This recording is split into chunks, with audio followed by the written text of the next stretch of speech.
என் அருள்நாதர் இயேசு கிறிஸ்துவில் எனக்கு பிரியமான அன்பு சகோதர சகோதரிகளே, இந்த 2026ஆம் ஆண்டிற்கான கடைசி சிலுவை பாதையை சற்று நேரத்திற்கு முன்பாக செய்து முடித்தோம். இந்த மறையுரையை 3 கேள்விகளில் ஆரம்பித்து இயேசு தன்னுடைய அடையாளமாக நினைவாக விட்டு சென்ற சிலுவையோடு இந்த மறையுரையை முடிக்கலாம் என்று ஆசைப்படுகின்றேன். முதலாவதாக, நாம் செய்த சிலுவை பாதையிலிருந்து ஒரு கேள்வி. இரண்டாவதாக, இங்கே நடைபெறுகின்ற இந்த சடங்குகளிலிருந்து ஒரு கேள்வி. மூன்றாவதாக, இந்த நாளுக்கான ஒரு கேள்வியாக அமைக்கின்றேன். முதலாவதாக, சிலுவை பாதை கேள்வி. மொத்தம் எத்தனை சிலுவை பாதைகள் இருக்குது? எத்தனை ஸ்தலம்? 14 ஸ்தலங்கள். இந்த 14வது ஸ்தலத்தில் 6வது ஸ்தலம் என்ன? வெரோனிகா, இயேசுவினுடைய. ஏன்னா ஒரு தொடப்படாத ஒரு சிலுவை பாதையை இந்த இடத்திலே செய்திருக்கிறீர்கள். உண்மையிலேயே இந்த சிலுவை பாதையில் கலந்து கொண்ட சில நபர்களுக்கு முன்பாக நான் தலை வணங்குகிறேன். குறிப்பாக ஒரு சில சிறுவர்களுக்கு முன்பாக தலை வணங்குகிறேன். எனக்கும் காலில் முட்டி வெளி எடுக்கிறது. என்னுடைய கால்களிலும் பிரச்சனை இருந்தது. ஆனால் அந்த பிரச்சனை இங்கே எருசலேமில் 2000 ஆண்டுகளுக்கு முன்பாக இரத்த வியர்வையோடு பாரமான சிலுவையை சுமந்து கொண்டு அந்த வெயிலில் நடந்து நடந்து எனக்கு மீட்பு கொடுத்த இயேசுவின் பாடுகளுக்கு முன்பாக அது வெறும் தூசி, அது வெறும் மண், அது ஒரு அழிவுக்குரியது. அதை நினைத்துத்தான் நான் ஒவ்வொரு ஸ்தலமாக இந்த சிறுவர்களோடு சென்றேன். உங்களுக்கு முன்பாக நான் தலை வணங்குகிறேன். ஆனால் இந்த கூட்டத்திற்குள்ளே நிறைய கொழுப்படுத்த கிறிஸ்தவர்கள் இருந்தார்கள். இங்கு மட்டுமல்ல, எல்லா ஆலயங்களிலும் நிறைய கொழுப்படுத்த கிறிஸ்தவர்கள் இருக்கிறார்கள். யார் அவர்கள்? கொழுப்பு என்றால் என்ன அர்த்தம்? தெரிந்திருந்தும் அதை செய்யாமல் இருப்பதற்கு பெயர் கொழுப்பு. கரையணும். அந்த கொழுப்பு என்ன செய்ய தெரியுமா? என்னால முட்டி போட முடியும், என்னால வாயை திறக்க முடியும், ஆனால் நான் திறக்க மாட்டேன். சைத்தான போல நின்று கொண்டிருப்பேன். வியர்வையை சிந்துகிறீர்கள். உங்களுக்கு வெயில் தெரியவில்லை, உங்களுக்கு கவலை இல்லை, சூரியன் பட்டது வெயிலாக தெரியவில்லை. ஆனால் எனக்காக, என் வாழ்க்கைக்காக, என்னுடைய இரத்தத்திற்காக, தன் இரத்தத்தை கொடுத்தவருக்காக முழந்தால் படியிடாமல் வாயை திறக்காமல் நின்றால் அதற்கு பெயர் கொழுப்பு. ஏனெனில் இந்த இயேசு பாடுபட்டார் என்பது எனக்கு தெரியும், விவிலியத்திற்கு தெரியும், உலகில் உண்மையாக வாழ்கின்ற கிறிஸ்தவர்களுக்கு தெரியும். என் அன்பு மக்களே, இன்றைய முதல் வாசகத்தில் வாசித்தவர் உணர்ந்து வாசித்தாரா என்று எனக்கு தெரியாது. அதிலே ஒரு வசனத்தை சொல்லுகிறார்கள், இந்த மக்கள் என்னை இகழ்ந்தார்கள், அவர்கள் என்னை மதிக்கவில்லை. மதிக்காமல் அமர்ந்திருந்தோம், மதிக்காமல் வேடிக்கை பார்த்தோம், மதிக்காமல் அசட்டைதனம் பண்ணினோம், மதிக்காமல் இந்த சிலுவை பாதையில் வேண்டாம் வெறுப்பாக அமர்ந்திருந்தோம். எதற்கு? தேவையில்லை. ஏன் செய்ய வேண்டும்? தேவையில்லை. இதை செய்தால் என்றால் இயேசுவோடு பாடுபட வேண்டும். எனக்கு வேர்த்துச்சு, அந்த பிள்ளைகளுக்கு கால் வலிச்சிச்சு. அதுல ஒரு பையன் கடைசி ஸ்தலத்தில் முட்டி போடல, என்னையே ஊத்து ஊத்து பார்த்தான். எனக்கு நல்லா தெரியும் அவன் கேள்விகள் நிறைய இருந்திருக்கும். என்னடா ஃபாதர் எல்லா ஸ்தலத்திலையும் முட்டி போட்டாரே, ஏன் இதுல போடலன்னா எனக்கு அதில் வருத்தமாக இருந்தது. ஏன் இவ்வளவு ஜனத்தை கூட்டுவது பெரிதல்ல மக்களே. 10-12 பேர் தான் இயேசுவுக்கு தேவைப்பட்டார்கள். அன்றே உங்களைப் போல என்னைப் போல இந்த உலகளாவிய திருச்சபையில் பல மக்களை சேர்த்திருந்தால் அன்றைக்கே இயேசுவின் திருச்சபை ஒன்றுமில்லாமல் போயிருக்கும். அதை உணர்ந்ததால் தான் அவருக்கு 12 பேர் தேவைப்பட்டார்கள். அந்த 12 பேரும் உயிரை கொடுத்தார்கள், இரத்தத்தை கொடுத்தார்கள், கிழித்து எறியப்பட்டார்கள், வெட்டப்பட்டார்கள், ஈட்டியால் குத்தப்பட்டார்கள். அவர்கள் உண்மையான கிறிஸ்தவர்கள். ஏன் இதை சொல்றேன் அப்படின்னா, கோபத்தோடு தொடப்படாத ஒரு சிலுவை பாதை, மனமாற்றம் தராத ஒரு சிலுவை பாதை, ஏதோ ஒரு புத்தகத்திலிருந்து எடுக்கப்பட்ட இந்த வசனங்களை வாசித்து ஒரு பிரயோஜனமும் இல்லை, ஒரு பிரயோஜனமும் இல்லை. நீங்க கேட்டீங்களா கேட்கலாம் தெரியாது. நான் ஒவ்வொரு ஸ்தலத்தினுடைய வார்த்தைகளை கேட்டேன். எல்லா ஸ்தலத்திலும் வந்துச்சு போர் போர் போர். தொடப்படாத எவனோ ஒருவன் எழுதிய சிலுவை பாதையை வாசித்து ஒரு பிரயோஜனம் கிடையாது. அதனால் தான் நான் கேட்கிறேன், 6வது சிலுவை பாதையில் வந்த அந்த பெண்மணி பெயர் வெரோனிகா. வெரோனிகா என்ற பெண் வாழ்ந்தாரா வாழவில்லையா? கேள்வி உங்களிடம் தருகிறேன். வாழ்ந்தாரா வாழலையா? வாழ்ந்தாரா வாழலையா? வாழ்ந்தாரா வாழலையா? எனக்கு நிறைய டிக்கெட்டு நிறைய பேருக்கு, என்னத்துக்கு சொல்றது, நமக்கு எதுக்கு அது வம்பு? வாழ்ந்தாரா வாழலையா? இதுதான் சொல்றேன். இந்த சிலுவை பாதையினுடைய பலன் எங்கேயாவது ஒரு புத்தகத்திலிருந்து அப்படியே காப்பி அடிச்சு அதை வாசித்து அதுவும் தொடாது, நானும் தொடப்பட மாட்டேன். வெரோனிகா என்ற ஒரு பெண் விவிலிய வரலாற்றில் வாழவில்லை. நல்லா புரிஞ்சுக்கோங்க. நீங்க விவிலியத்தை வாசித்து பார்த்தா தான் தெரியும். இந்த ஸ்தலங்களில் இருக்கின்ற அன்னை மரியாவின் பெயர் இருக்கிறது, பிலாத்துவின் பெயர் இருக்கிறது, சீரேன் ஊரை சார்ந்த சீமோனின் பெயர் இருக்கிறது, எருசலேம் பெண்கள் அழுதார்கள் என்ற பெயர் இருக்கிறது. ஆனால் இந்த வெரோனிகாவின் பெயர் விவிலியத்தில் கிடையாது. ஏன்? இதை யோசிக்கணும். அதெல்லாம் யோசிக்க மாட்டோம். இந்த இன்னைக்கு கூட வாசித்தாங்க, 6வது ஸ்தலம் வாசித்தம்மா, யாருன்னு தெரியல எனக்கு. அவங்க வாசிக்கும் போது அவங்கள பார்த்து பரிதாபப்படுறதா இல்ல அவங்களுக்காக ஜெபம் பண்றதான்னு தெரியல. வீர பெண்மணி ஆகிய வெரோனிகா சிறிய துணியை எடுத்து வந்து அவர் முகத்தை துடைத்தார். Nothing doing. வெரோனிகா என்ற கதாபாத்திரம் எப்படி இந்த ஸ்தலத்திற்குள் வந்தது என்பதை ஒரு பிரான்சிஸ்கன் துறவியாக சொல்ல நான் கடமைப்பட்டிருக்கிறேன். ஒரு பிரான்சிஸ்கன் துறவியாக சொல்ல கடமைப்பட்டிருக்கிறேன். இந்த வெரோனிகா என்ற பெயர் இந்த ஸ்தலத்தில் 13ஆம் நூற்றாண்டில் தான் இந்த சிலுவை பாதை ஸ்தலங்களுக்குள் வருகிறது. அதுவரை இந்த சிலுவை பாதை ஸ்தலத்தில் வெரோனிகா என்ற பெயர் கிடையாது. ஃபாதர், எப்படி இந்த பெயர் வந்தது என்றால் காரண பெயர். காரண பெயர். இப்ப நாற்காலி என்று சொன்னால் அந்த பெயர் எப்படி வந்துச்சு? 4 கால்களை கொண்டதால் அதுக்கு பெயர் என்ன பேரு? நாற்காலி. காரண பெயர். அதே போல்தான் இந்த வெரோனிகா என்ற பெயர் காரண பெயர். என்ன காரணம்? இயேசுவின் உண்மையான முகத்தை கொண்ட துணி என்ற காரணத்தால் வந்த பெயர் வெரோனிகா. நான் சொல்லல. முதல் 2 நூற்றாண்டுகளில் வாழ்ந்த யௌசோபியஸ் என்ற புனிதர் அழகாக ஹிஸ்டாரியா எக்லெசியாஸ்டிகா என்ற புத்தகத்தில் எழுதி வைத்திருக்கிறார். இயேசுவின் பாடுகளில் இந்த துணி எந்த துணி என்று தெரியவில்லை. ஆனால் இந்த துணியால் திபேரியஸ் என்ற அரசன் பெரும் தொற்று நோயால் அவதிப்பட்ட பொழுது அவன் கத்தி கூப்பாடு போட்டான். நான், என் தந்தையும் என் குடும்பமும் உண்மையான இயேசுவின் இரத்தத்தை கீழே சிந்த வைத்ததால் என் குடும்பத்திற்கே இந்த தொற்று வியாதி வந்ததே என்று கதறிய பொழுது யௌசோபியஸ் எழுதுகிறார், அங்கே இருந்து மறைத்து வைக்கப்பட்ட இயேசுவை பொதித்து வைக்கப்பட்டிருந்த துணியில் ஒரு துணியை எடுத்து அந்த திபோரியஸ் மீது வைத்த பொழுது அவருடைய இரத்த நோய், தொற்று நோய் நீங்கியதாக யௌசோபியஸ் எழுதி வைத்திருக்கிறார். காரண பெயர்.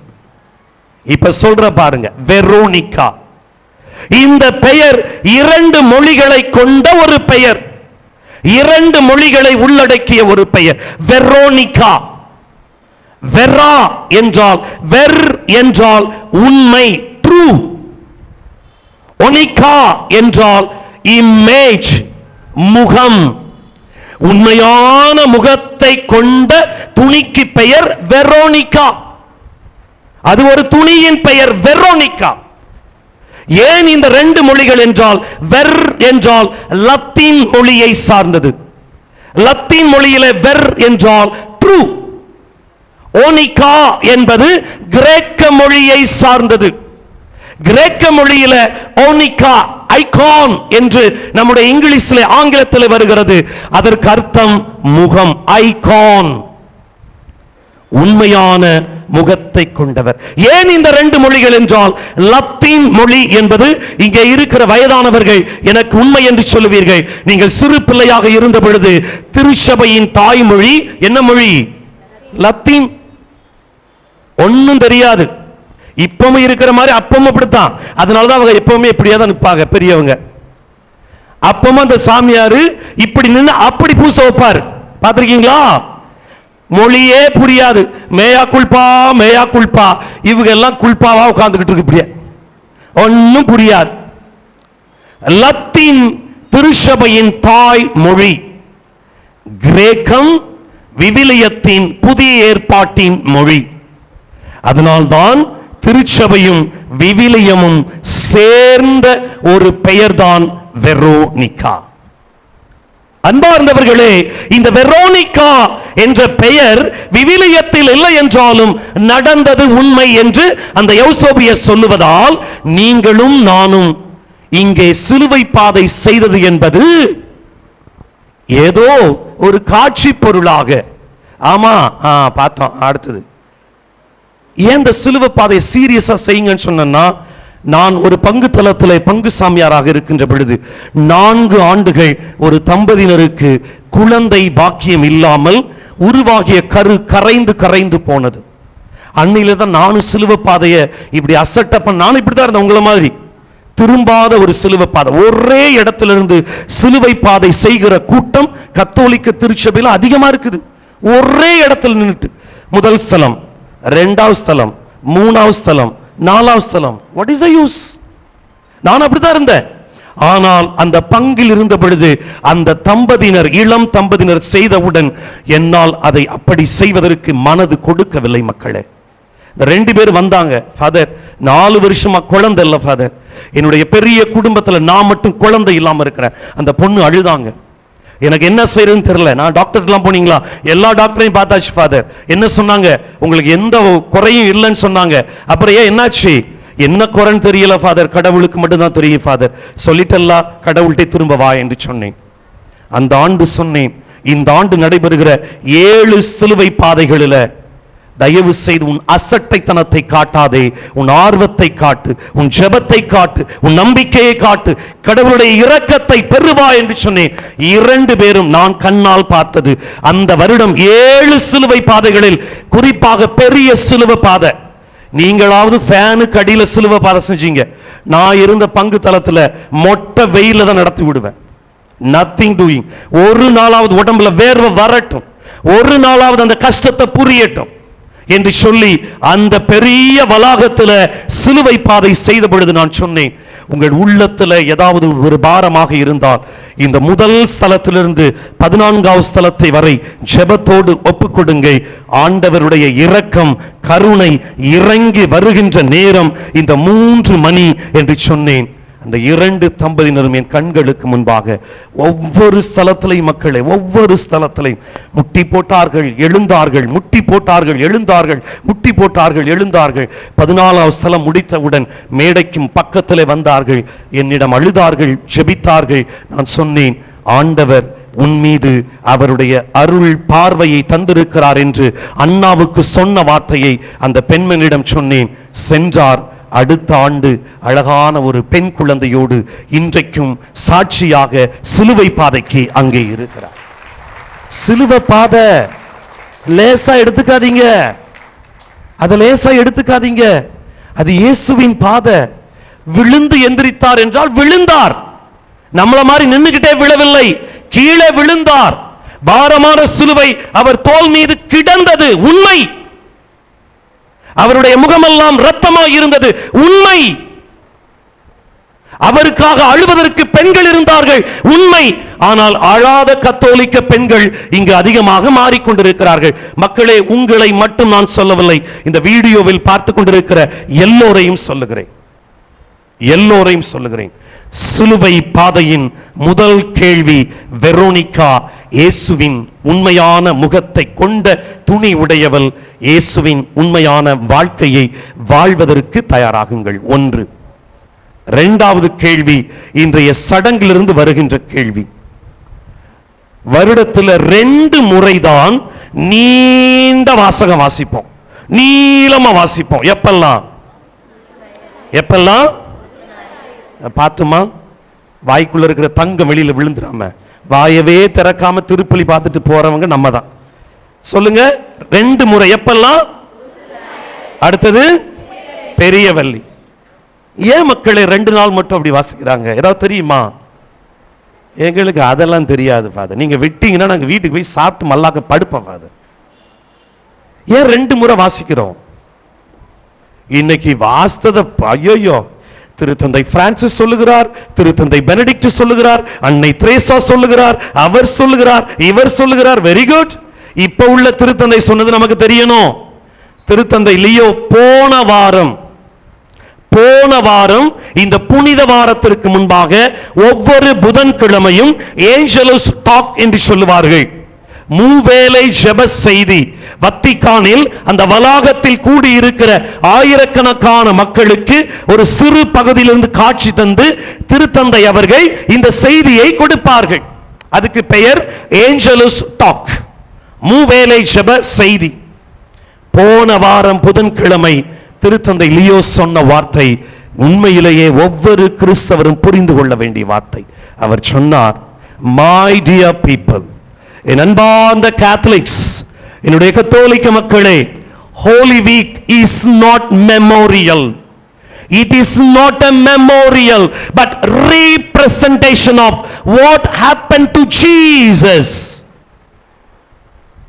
இந்த புனித வாரம் என்பது நினைவு கொண்டாட்டம் அல்ல, அது நினைவு கொண்டாட்டம் அல்ல. மாறாக இயேசு என்னென்ன வாழ்ந்தாரோ அதை ஒன்று விடாமல் கெதரோன் ஓடைக்கு சென்றார், வாசிக்கப்பட்டது. அங்கே யூதாசு சென்றார், வாசிக்கப்பட்டது. முத்தமிட்டார், வாசிக்கப்பட்டது. அவருடைய கைகளில் ஆணி அடைத்தார்கள், வாசிக்கப்பட்டது. Every word should be represented. ஒவ்வொரு வார்த்தையும் மறுபடியும் அப்படியே கொடுக்கப்பட வேண்டும். கொடுக்கப்படுவது அதை அப்படியே வாழ்வாக்கப்பட வேண்டும் என்று திருத்தந்தை லியோ சொன்னார். பாருங்க, இரண்டாவதும் அதேதான். வெரோனிகாவும் சொல்வது உண்மையான இயேசுவின் வாழ்க்கையை உங்கள் முகத்திலே வாழுங்கள் என்று சொல்லுகிறார். அப்படி இருந்தா தான் கிறிஸ்தவர்கள். இல்லைன்னா தயவு செய்து எனக்கு என்னமோ ரொம்ப கஷ்டப்பட்டெல்லாம் நீங்க வழிபாட்டுக்கு வர வேணாம் மக்களே, ரொம்ப கஷ்டப்பட்டெல்லாம் வர வேணாம். வந்துட்டு இங்க உட்கார்ந்துக்கிட்டு ஏனாடா இது எப்படா முடியும், ஏன்டா நடக்குது, ஏன்டா இது இங்க வந்தோம், இல்லடா வீட்டில் டார்ச்சர் வேணாம். Be at home safe. இங்கே வந்தால் இங்கே ஒருவர் எனக்காக மரித்தார், இங்கே வந்தால் இங்கே எனக்காக அவருடைய கைகளில் ஆணி அடிக்கப்பட்ட போது ரத்தம் தெளித்தது. அதை உணரணும். உணர்ச்சி இல்லாத கிறிஸ்தவம் செத்த கிறிஸ்தவம். உங்க கையில் அடிச்சு பாப்போமே, பாப்போமா, என் கையில் அடிச்சு பாப்போமா, அதுக்கு சரிம்பீங்க. உங்க கையில் அடிச்சு பாப்போமா, காலில் அடிச்சு பாப்போமா, அப்ப சொல்லுவீங்க ஐயோ வலிக்குதே. ஆனால் அந்த வழியை தாங்கிக் கொண்டு எனக்காக ஒவ்வொரு இடமாக நடந்து நகர்ந்து ஊர்ந்து, நல்லா யோசித்து பாருங்க, மொட்டை வெயில்ல அந்த மண் தரையில அவர் விழும்போது அந்த ரத்தமும் சதையும் அந்த மண்ணோடு மண்ணாக உருண்டு பிறண்டு எழுந்த பொழுது இந்த ஆண்டவர், என் ஆண்டவர் எந்த வேதனைப்பட்டிருப்பாரோ அந்த வேதனை ஒரு துளி கூட பெறவில்லை என்றால் கிறிஸ்தவம் உங்களுக்கு தேவையில்லை. அந்த உணர்வு வேண்டும். You need that feeling. ஆனால் என் ஆண்டவருக்கு அந்த உணர்வில்லாத இளைஞர்கள், இளம்பெண்கள் கத்தோலிக்க திருச்சபைக்கு அவசியமில்லை. நான் ஸ்ட்ராங்கா சொல்றேன் மக்கள். உணர்வோடு வாழ்பவர்களே இவருடைய உணர்வை புரிந்து கொள்ள முடியும். அன்பார்ந்த மக்களே, எதுக்கு இந்த சிலுவை பாத ஃபாதர், எதுக்கு இந்த பெரிய வெள்ளி? ஏன் ஃபாதர், நீங்க யாரு ஃபாதர் எங்களுக்கு சொல்றதுக்கு? நாங்க நூற்றாண்டுகளா இந்த அந்தோனியார் ஆலயத்தில் இந்த ஏர்போர்ட்ல இப்படிதான் இருக்கிறோம் father. What is the use? What is the use? அன்பார்ந்தவர்களே, சிலுவை பாதையும் பெரிய வெள்ளியும் பெரிய பெரிய காரியங்களை புனிதர்கள் வாழ்க்கையில் செய்திருக்கிறது. உங்களுக்கு ஒரு புனிதர் வாழ்க்கையை சொல்லுகிறேன். பிலோமினா மால், மைசூருக்கு போயிருப்பீங்க. அங்க ஒரு பெரிய ஆலயம் இருக்கிறது. 200 ஆண்டுகள் பழமையான ஒரு ஆலயம், பிலோமினா சர்ச். இந்த பிலோமினா வரலாறை வாசித்து பாருங்கள். இவங்கெல்லாம் புனிதர்கள் மக்களே. இவங்கெல்லாம் சும்மா வாழல. வாழும்போது தங்களுடைய வாழ்க்கையை சும்மா தூக்கி எரிஞ்சிட்டு போயிட்டாங்க. இவரெல்லாம் பணக்கார குடும்பம், நல்லா வாழ்ந்திருக்கலாம். வாழ்ந்திருந்தா பெரிய பெரிய தூக்கி சாப்பிட்டு போயிடுற குடும்பம். அது எனக்கு தேவையில்ல. இந்த ஒற்ற வார்த்தை, இயேசு என்ற வார்த்தை இழுத்தது. தன் தலையில் உள்ள முடியை இழந்தார், கோடி அற்புதராக உயர்த்தப்பட்டார். எவ்வளவு பெரிய வாழ்க்கை! சும்மா போய் தொடுறது தான் நமக்கு பெருசா தெரியுது. மேல இருந்து கீழே வர ஒரு இழு, அது அவருக்கு தேவையே இல்லை. அது அவர் விரும்பவே மாட்டார். அவர் விரும்புவது, நான் அந்த இயேசுவால் ஈர்க்கப்பட்டேன், நீ எந்த இயேசுவால் ஈர்க்கப்படுகிறாய் என்ற கேள்வி கேட்பார். If your religious life does not touch your life, don't be a religious என்று எனக்கு அடிக்கடி என்னுடைய நாவிஸ் மாஸ்டர் சொல்லுவார். உன்னுடைய துறவற வாழ்வு உன்னை தொடவில்லை என்றால் துறவரத்தில் இருக்காத. What is the use? அதுக்கு என்ன பிரயோஜனம்? என்னுடைய குருத்துவ வாழ்வு என்னை தொடவில்லை என்றால் குருவாக இருந்து பிரயோஜனம் இல்லை. அதுதான் எல்லாருக்கும். பிலோமினா வாழ்க்கையை பார்த்தீங்கன்னா அசந்து போயிருவீங்க. முதல் நூற்றாண்டில் வாழ்ந்த ஒரு புனிதர். இவருடைய வயது 13.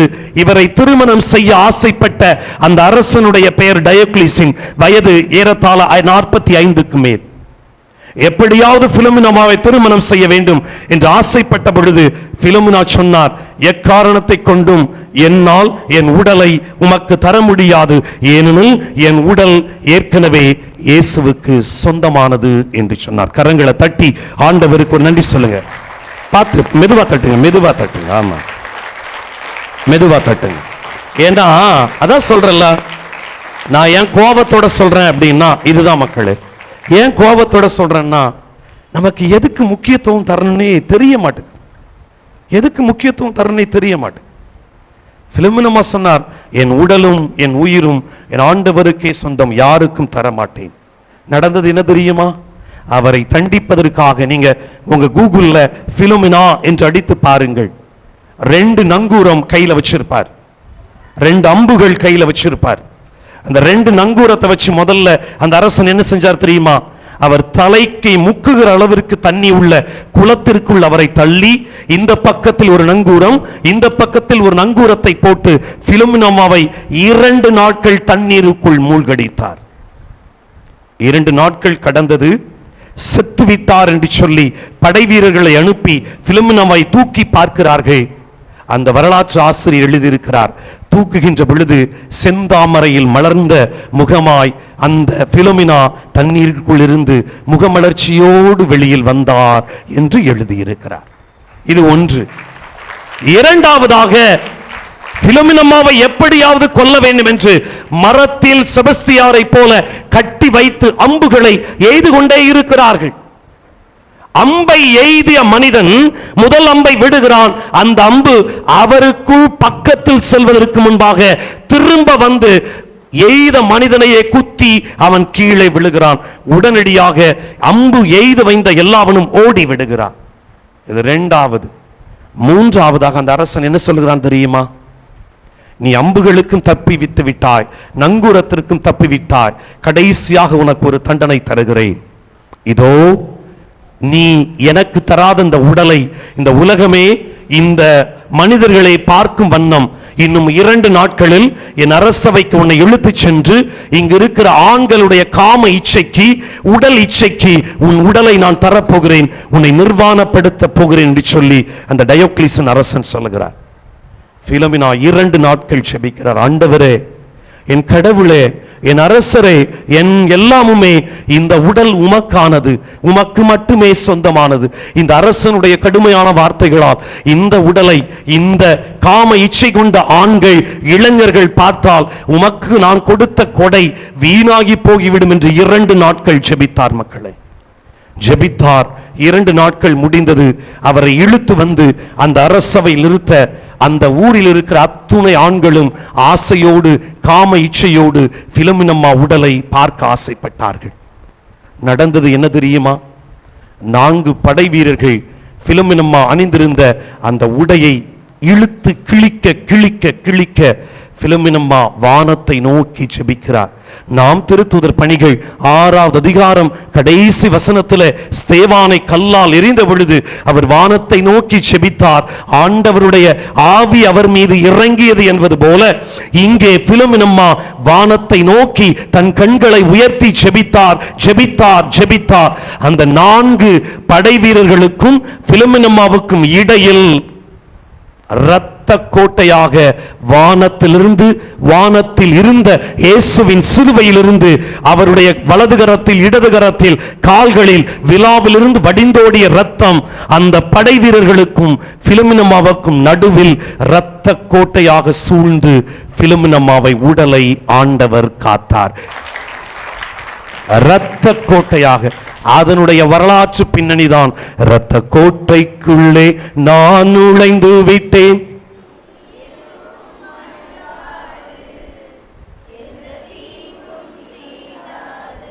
இரத்த கோட்டை. அன்பார்ந்தவர்களே, நல்லா புரிஞ்சுக்கோங்க. இந்த வருடமாவது விட்டுருங்க, அடுத்த வருடம் நான் நேற்றே சொன்ன ஞாபகம் இருக்கா? வந்தவங்களுக்கு தெரியும். அந்த இடமாற்ற பவனி முடிந்தவுடன் ஒரு ஜெபம் சொன்னேன். இந்த 3 நாள் ஒரு கருத்தை வைங்க, நம்புபவர்களுக்கு எல்லாம் கூடும். யார் சொன்னா? நம்புபவர்களுக்கு யார் சொன்னா? இயேசு சொன்னார். சத்தமா சொல்லுங்கக்கா, இயேசு சொன்னார். நம்புகிறவர்களுக்கு தான் நடக்குமே ஒழிய இங்க உட்கார்ந்துட்டு போறவர்களுக்கு ஒன்றும் நடக்காது. இதை நான் எல்லாருக்கும் சொல்றேன். தயவு செய்து என்னைய ஐயோ இந்த ஃபாதர் என்னடா நம்மளை பார்த்து சொல்றேன், இல்ல இல்ல, நான் அந்த வீடியோ எடுக்கிறதுனால எல்லாருக்கும் சொல்றேன். நம்புபவர்களுக்கு என் ஆண்டவர் இதிலே தீர்ப்பிடப்பட்டார், அதிலே கீழே விழுந்தார், இரத்தமாய் இரத்தமாய் இரத்தமாய் அவர் இந்த இடத்தை சுற்றி வந்தார் என்று நம்புபவர்களை ஆண்டவர் ஒருபோதும் கை விடவே மாட்டார். கரங்களை தட்டி ஆண்டவருக்கு நன்றி சொல்லுங்க மக்கள். அந்த நம்பிக்கையோடு இருந்த பிலோமினம்மாவை ஆண்டவர் இரத்த கோட்டையாக பாதுகாத்தார். கடைசியாக ஒரு சில செய்திகளை சொல்லுகிறேன். ஃபாதர், அப்ப இவ்வளவு நேரம் சொன்னதெல்லாம் எனக்கு நல்லாவே தெரியும். கத்தோலிக்க திருச்சபையில் இருக்கிற மக்கள் தான் 2 காதுகளை நன்றாக பயன்படுத்துபவர்கள். எதுக்கு இப்படி கேட்பாக? ஆமா, வேகமா விட்டுட்டு போயிரும். வெரோனிகா எத்தனை மொழிகள் கொண்ட பெயரு? என்னெல்லாம்? Latin. Very good, very good. திருத்தந்தை லியோ என்ன சொன்னாரு? புனித வாரம் என்பது நினைவு கொண்டாட்டம் அல்ல, இயேசுவின் வாழ்க்கையை அப்படியே வாழ்வது. இன்னொரு புனிதர் சொன்ன, என்ன புனிதர் பேரு? என்ன பேரு? தயவு செய்து சிஸ்டர்ஸ்க்கும் சொல்றேன், ஜாமியார்களுக்கும் சொல்றேன், எல்லாருக்கும் தான் சொல்றேன்.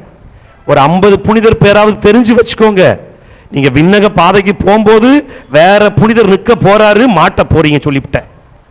அப்புறம் யூட்டன் தான், அப்படியே ஓடு நரகத்துக்கும் விரட்டி விட போறார். பிலோமினம்மாள். அன்பார்ந்தவர்களே, இயேசு சிலுவையிலிருந்து மொத்தம் எத்தனை வார்த்தைகள் பேசினாரு? எத்தனை வார்த்தைகள்? அப்பாடா, எத்தனை வார்த்தை?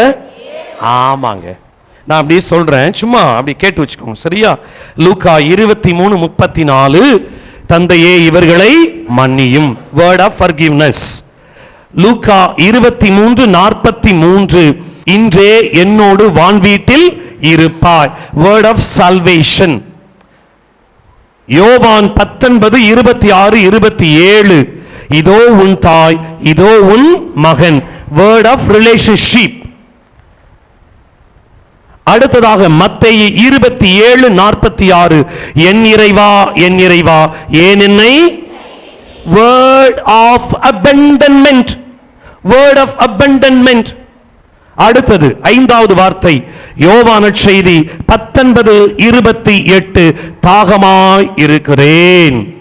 Word of distress. 6வது வார்த்தை யோவான் 19:30, எல்லாம் எல்லாம் நிறைவேறிற்று. Word of triumph. கடைசி வார்த்தை என்ன மக்களே? தந்தையே. லூக்கா நற்செய்தி 23:46, தந்தையே உன் கைகளில். என் குருப்பட்டத்தினுடைய வார்த்தையை தான், தந்தையே உன் கைகளில், தந்தையே உன் கைகளில். இந்த 7 வார்த்தைகளில் 5வது வார்த்தை தாகமாய் இருக்கிறேன். a special word of Jesus என்று சொல்லுவார்கள். ஏன் சொல்லவா? அதை மட்டும் சொல்லி முடிச்சிடுறேன். தாகமா இருக்கிறேன். விவிலிய அறிஞர்கள் நிறைய பேர் சொல்றாங்க, இந்த தாகமாய் இருக்கிறேன் என்ற வார்த்தை அந்த நேரத்தில் அப்போது இயேசுவுக்கு இருந்த உணர்வை சுட்டி காட்டுவதாய் இருக்கிறது. தமிழ் மற்ற மொழிகளில் 2 வார்த்தை இருக்கும். நான் தாகமாய் இருக்கிறேன், ஐ thirst. ஆனா கிரேக்கத்தில் ஒரே வார்த்தை தான், டிப்சா, டிப்சாவ். கிரேக்கத்தில் டிப்சாவ் அப்படி என்றால் thirst. இயேசு எதன் மீது தாகமாய் இருந்தார்? யார் மீது தாகமாய் இருந்தார்? எதற்காக தாகமாய் இருந்தார்? தெரிஞ்சு வச்சுக்கணும், தெரிஞ்சு வச்சுக்கணும். அங்க ஒரு வார்த்தை வட்டமா போட்டிருக்கலாம். அது என்ன வார்த்தை? போதுமா? எந்த கோயிலுக்கு போனாலும் தான் 2 கையை விரிச்சுடுறீங்களே, நடக்குதா இல்லையா? வேளாங்கண்ணிக்கு போனாலும் 2 கை, பூண்டிக்கு போனாலும் 2 கை. அதெல்லாம் விட்டுட்டு மறுபடியும் ஏர்போர்ட் அந்தோனியார்ட்ட வந்தாலும் நமக்கு தான் பத்தாத, நமக்கு தான் பத்தாத. எவ்வளவு கொடுத்தாலும் என்ன செய்யாது. உண்மையா இல்லையா மக்களே? எனக்கு போதும் சொல்றவங்க கை தூக்குங்க பாப்போம். ஃபாதர், எனக்கு இருக்கிற காசு பணம் எல்லாம் போதும் ஃபாதர். நான் நம்பவே மாட்டேன். சப்போஸ் இயேசு ஆண்டவர் திடீர்னு இப்போ ஒரு 5 கோடி பணத்தை கட்டுக்கட்டா தூக்கி போட்டார்னா நீங்க எல்லாம் பார்த்துக்கிட்டா இருப்பீங்க? மண்டைய உடைச்சாலும் பரவாயில்ல, என்ன செய்வோம்? எடுத்துருவோம். ஆமா, என்ன பண்றது? அவ்வளவுதான், அவ்வளவுதான். அந்த தாகமா இருக்கிறேன் சம வார்த்தைங்க.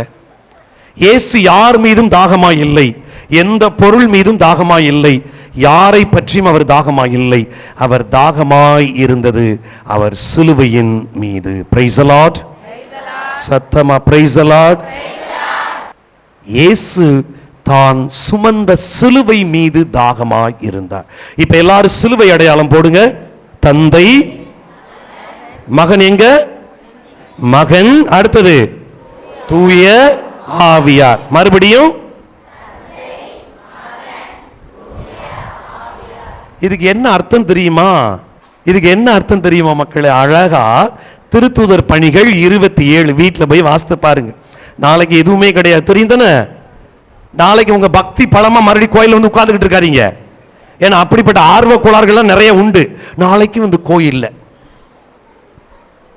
நாளைக்கு நல்லா தூங்கி எந்திரிச்சு நாளைக்கு நைட்டு நடைபெறுகிற திருவிழிப்பு உயிர்ப்பு பெருவிழாவுக்கு உற்சாகமா வாங்க. சரியா? ஓகே.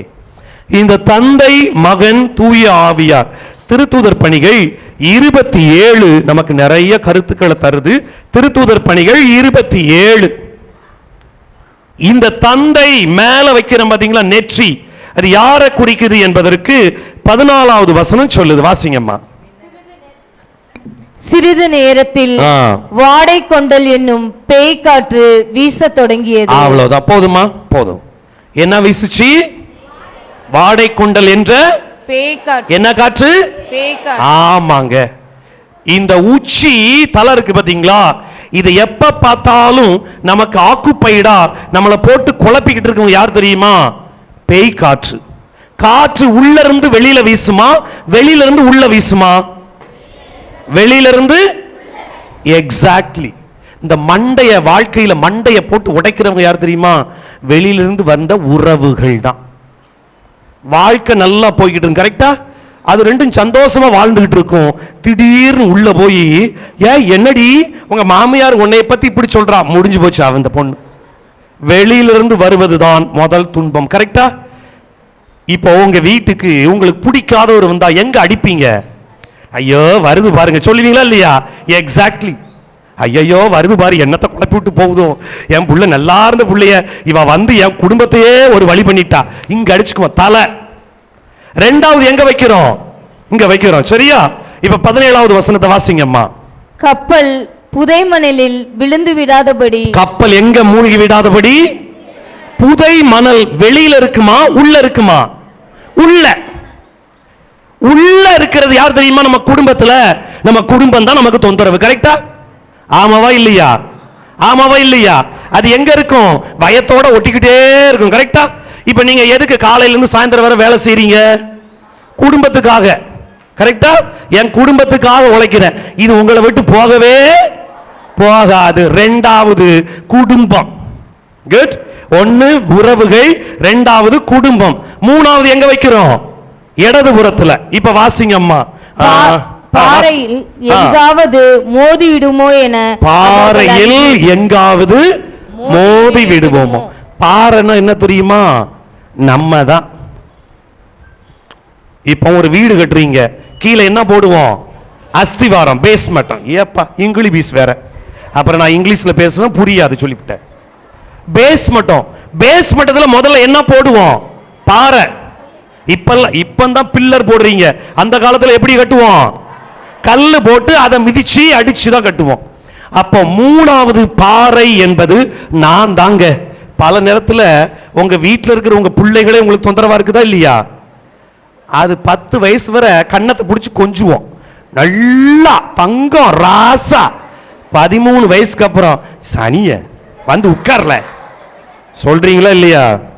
சொல்றீங்களா இல்லையா? உண்மை அதுதான். மூணாவது நீங்க பெத்தெடுத்த பிள்ளைங்க தான் உங்களுக்கு துன்பம். நடக்குதா இல்லையா மக்களே? ஏங்க அதுக்கப்புறம் நல்லா இருந்தா நான் அவங்கள சொல்லல, பேசிக்கா நம்ம பேசுறோம். ஒன்று இவங்க யாரு? உறவுகள். சத்தமா. ரெண்டாவது யாரு? மூணாவது யாரு? அப்புறம் நாலாவது பாருங்களேன், வாசிங்கம்மா. கதிரவனோ விண்மீன்களோ. கதிரவனோ விண்மீனோ பல நாட்களாய் தென்படவில்லை. பல நாட்கள் தென்படவில்லை. வாசிங்க. பல நாட்களாக கப்பலில் இருந்தோர் ஏதும் உண்ணாமல் இருந்தனர். அவ்வளவுதாங்க. நாலாவது என்ன தெரியுமா? நாலாவது நம்ம மொத்த வாழ்க்கையும் இருட்டா போயிடும். அதனால தான் நீங்க நல்லா யோசிங்க. தந்தை, மகன், தூயாவியார் பெயர் இங்க வைக்கிறோம் பாத்தீங்களா? இங்க வைக்கிறதுக்கு ஆக்சுவலா கஷ்டமா இருக்கும், பாத்திருக்கீங்களா? ஈஸியா செய்ய முடியாது. இது ஈஸி. 1 2 3 இது ஈஸி. இது கொஞ்சம் ஆக்சுவலா யூ ஸ்ட்ரெயின் லிட்டில், இல்லையா? ஆமாவா இல்லையா? ஏங்க ஆமாவா இல்லையா? ஆமாவா இல்லையா? இது ரொம்ப கஷ்டமா இருக்கும், கொஞ்சம் கஷ்டமா இருக்கும். அது யாரு? நம்ம தான். நம்மன்னா என்ன ஏன் சேர்த்துக்கிறீங்க? நீங்க தான். உங்களுக்கு துன்பம் இருக்குதா? நல்லா குடிச்சாருன்னா அவருக்கு துன்பமா இல்லையா? எப்போ அதை ரியலைஸ் பண்ணுவார் தெரியுமா? மண்டையை போடும்போது தான் ரியலைஸ் பண்ணுவார். அது வரைக்கும் தலைவர் தான் அப்படி இருப்பார். இப்ப பாருங்க, தந்தை என்னது? மகன், கரெக்டா? தூய ஆவியார் பிள்ளைகள், கரெக்டா? அடுத்தது நம்ம. இப்ப இந்த நாளையும் இந்த சிலுவையை சரியா வைக்கிறதுக்கு ஆண்டவர் இயேசு 4 நங்கூரங்களை தருகிறார். நல்லா கைதட்டி ஆண்டவருக்கு நன்றி சொல்லுங்க. நல்லா கைதட்டி, நல்லா கைதட்டி. 4 நங்கூரங்களை தர்றாரு. அதை சொல்லி முடிச்சிடுற.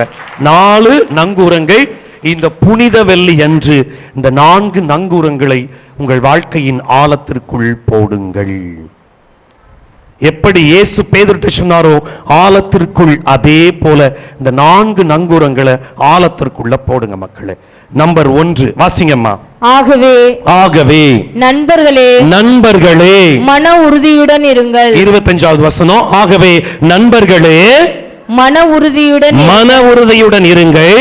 நான் கடவுளிடம் நம்பிக்கை கொண்டிருக்கிறேன். 27 25வது வசனம். நம்பிக்கை. எத்தனை பேர் இயேசுவை நம்புறீங்க? கை தூக்குங்க. அடைய, இதுவும் கரெக்ட் தான். ஏன்னா இன்னைக்கே கோயிலுக்கு வந்துட்டு நம்பிடுவாரு. நான் மறுபடியும் சொல்றேன், அடுத்த இந்த ஞாயிற்றுக்கிழமை இல்ல, அடுத்த ஞாயிற்றுக்கிழமை இதுல பாதி பேர் கோயிலுக்கு வர மாட்டாங்க. ஆமாவா இல்லையா? சதமா சொல்லுங்க. அவங்களாம் எங்க போயிருவாங்க? எங்கேயோ போயிருவாங்க. எங்க போயிருவாங்க? எங்கேயோ போயிருவாங்க. மறுபடியும் எப்ப வருவாங்க? தாவீது மகனுக்கு ஓசா. இதுக்கு மட்டும் இல்ல, அதுக்கு முன்னாடி வருவாங்க. எப்போ? இல்லங்க, விபூதி புதன். எனக்கு இன்னும் ஞாபகம் இருக்குங்க.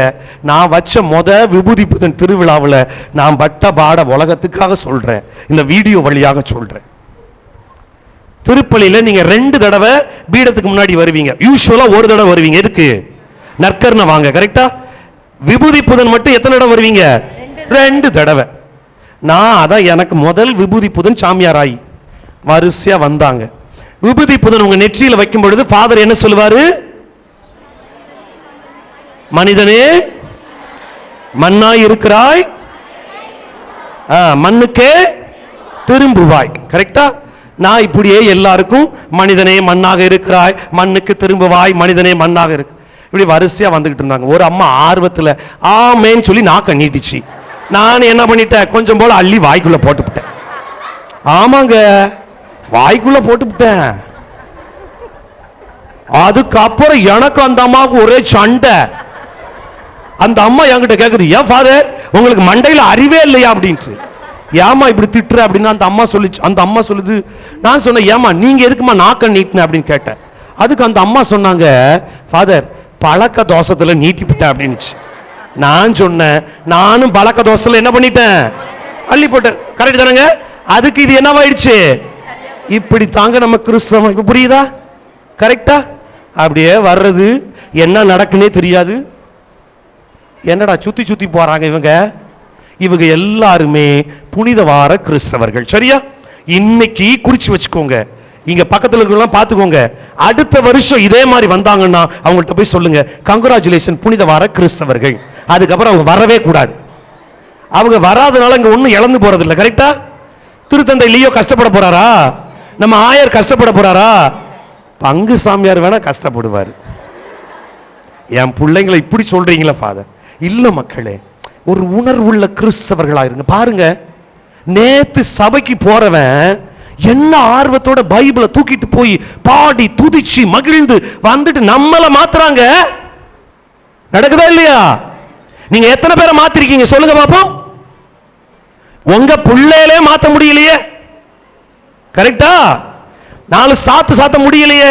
ஆனா பாருங்க, 2-4 சபைக்கு போயிட்டு 20 பேரை கூட்டிட்டு போயிருவான். எங்க இருந்து? நம்ம கூட்டத்திலிருந்து இருந்து. அந்த கூட்டம் எந்த கூட்டம் தெரியுமா? கோயிலுக்கே வராத கூட்டம். நான் மக்களே இது சிரிப்புக்காக சொல்லவில்லை, வேதனையோடு சொல்லிக் கொண்டிருக்க. 4 நங்கூரங்களில் முதல் நங்கூரம் நம்பிக்கை. இங்க வைங்க, நெத்தியில வைக்கணும். என்ன வைக்கணும்? நம்பிக்கையை வைங்க. இந்த நெத்தியில எப்பவும் என்ன இருக்கணும்? நம்பிக்கை இருக்கணும். இப்ப மறுபடி கை தூக்குங்க. எத்தனை பேர் இயேசுவை நம்புறீங்க? கை தூக்குங்க பாப்போம். அடே அப்பா, கையை கீழே போடுங்க. மத்தேயு 17:20 ஆண்டவர் சொல்றாரு, கடுகளவு நம்பிக்கை இருந்தால் இந்த மலையை பார்த்து நகர்ந்து போனா அது என்ன செஞ்சிடும்? ஆமாங்க. அதே மாதிரி லூக்கா 17:6 இயேசு சொல்றாரு, நீங்கள் கடுகளவு நம்பிக்கையோடு இந்த காட்டு அத்தி மரத்தை பார்த்து வேரோடு பெயர்ந்து நடு கடல்ல போய் நில்லுனா அது என்ன செய்யும்? அப்ப இயேசு மறுபடியும் மார்க் 9:23 சொல்றாரு, நம்புகிறவர்களுக்கு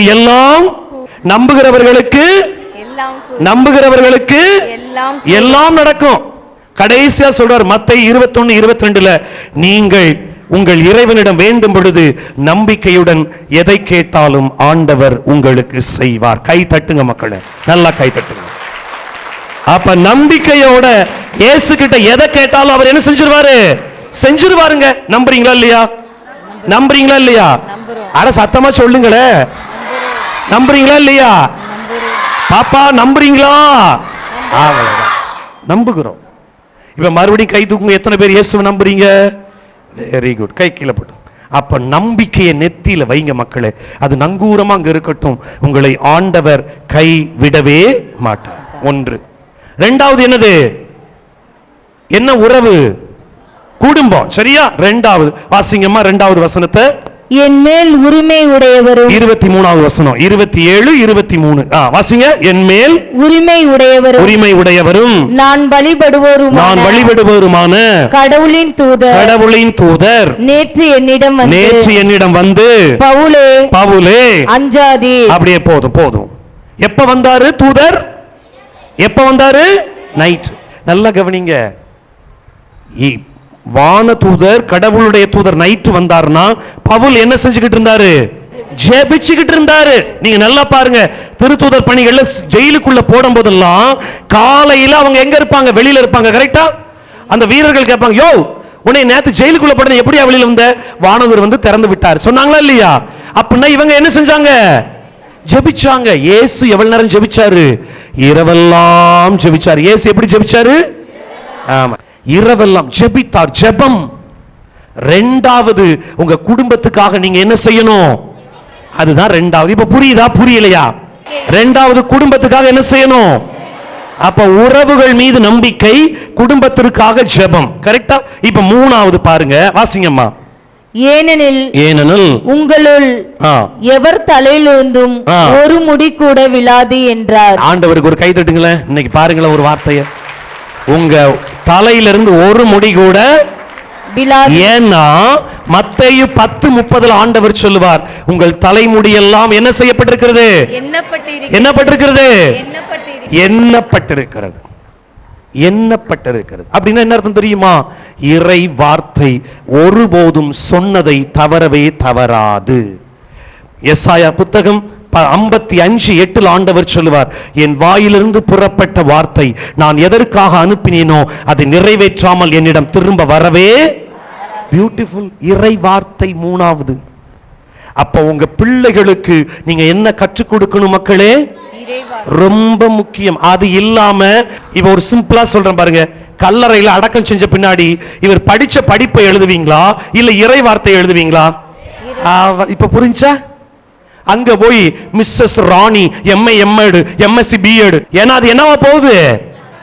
மண்ணோட மண்ணதான் போகுது. என்ன கண்ணு? அவ்வளவுதான் கண்ணு. உண்மை. மூணாவது, உங்க பிள்ளைகளுக்கு இறை வார்த்தையை கொடுங்க. இன்றிலிருந்தாவது தயவு செய்து. நம்ம தான் இறை வார்த்தையை கொடுக்கலையே. இல்ல அந்தோதயாவை சேர்க்கவா இல்ல இந்த ஸ்கூல்ல சேருங்க, தப்புன்னு சொல்லல. எத்தனை பெற்றோர்கள் அட்லீஸ்ட் 10 இறை வார்த்தை மனப்பாடம் சொல்ல செய்றீங்க? ஒரு மாசத்துக்கு 5 இறை வார்த்தை. எத்தனை பெற்றோர்கள்? இறை வார்த்தை இல்லாத வாழ்க்கை செத்த வாழ்க்கை. கடைசியா வாசிங்கம்மா, முடிச்சிருவோம். பவுல் அப்பத்தை எடுத்து கடவுளுக்கு நன்றி கூறி அதை பிட்டு அனைவர் முன்னிலையிலும் உண்ணத் தொடங்கினார். இது என்ன நங்கூரம் சொல்லுங்க பாப்போம்? அப்பத்தை எடுத்து பிட்டு என்ன நங்கூரம்? திருப்பலி. நம்ம அடிக்கடி எதுல பங்கேற்கணும்? திருப்பலி. புரியுதா உங்களுக்கு மக்களே? பூசை பலி போல் பாக்கிய செல்வம் உலகில் இல்லையே. உட்கார்ந்து இருக்கிறதெல்லாம் நான் பாடிக்கிட்டு இருக்க. அவங்க இந்த பாட்டு தெரியுமா தெரியாதா? அப்ப பாட வேண்டியதானே, என் கூட பாடுங்க. பூசை பலி போல் பாக்கிய செல்வம் உலகில் இல்லையே, இந்த புவி நிரம்ப பொன் தந்தாலும் அந்த பலிக்கு ஈடில்லையே. செம்ம வார்த்தை. திருப்பலி இல்லாத கிறிஸ்தவர்கள் தயவு செய்து நீங்க வரவே வேணாங்க. ஞாயிற்றுக்கிழமை கூட திருப்பலி. 4வது நங்கூரம் திருப்பலி. இப்ப சொல்லுங்க, தந்தை, அடுத்தது வெரி குட். இப்ப நம்ம கற்றுக்கொண்டது முதல்ல யாரு? உறவு. 2வது, 3வது, 4வது. இப்ப 4 நங்கூரம் சொல்லுங்க. நம்பிக்கை, ஜெபம், அவ்வளவு. மீண்டும் சொல்லுங்க, சத்தமா சொல்லுங்க.